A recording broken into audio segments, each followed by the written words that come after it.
One of the largest mass lynchings in U.S. history happened today, March 14th, 1891 in New Orleans, and you never heard about it.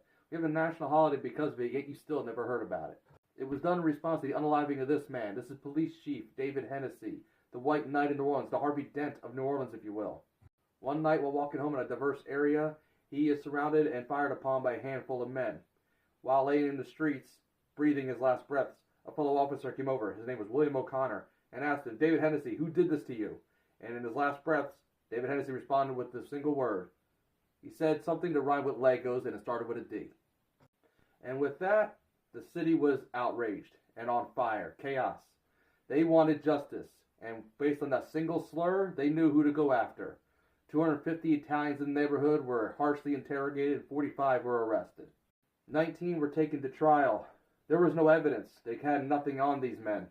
Many of them had alibis. It didn't matter. As they were getting acquitted one by one, the city got angrier and angrier. The mayor, Joseph Shakespeare, had little to say, and he pretty much stayed out of it. He was out of the town when this whole thing happened anyway. But this man wasn't. This is John Milliken Parker, future governor of Louisiana. He had a lot to say about it, and he was so outraged by the lack of justice happening as men were getting acquitted, they decided to lead a mob and get the mob justice he wanted. And as that mob got angrier and angrier, they rolled up to this prison, armed to the teeth, ready to go.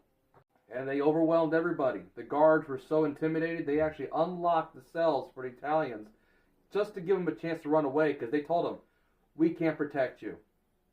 So, unlocking the gates, Italians fled. Some of them fled to the women's jail, trying to hope that the mob wouldn't hurt them in front of women.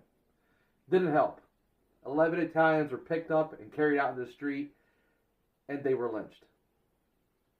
New Orleans partied harder that night than ever before, thinking they got justice by eliminating 11 innocent men because they were Italian, Sicilian primarily.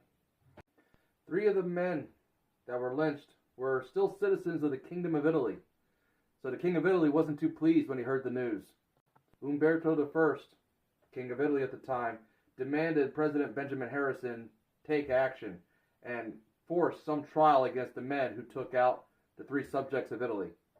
Benjamin Harrison forced the hand of the people of New Orleans to hold trials, but the trials were a sham and nobody was convicted of anything. This didn't go over well in the Kingdom of Italy, so diplomatic ties were actually severed. Trying to restore peace with Italy, Benjamin Harrison declared on the 400th anniversary of this man landing in the Americas that it be a holiday. Yes, I'm talking about Columbus Day.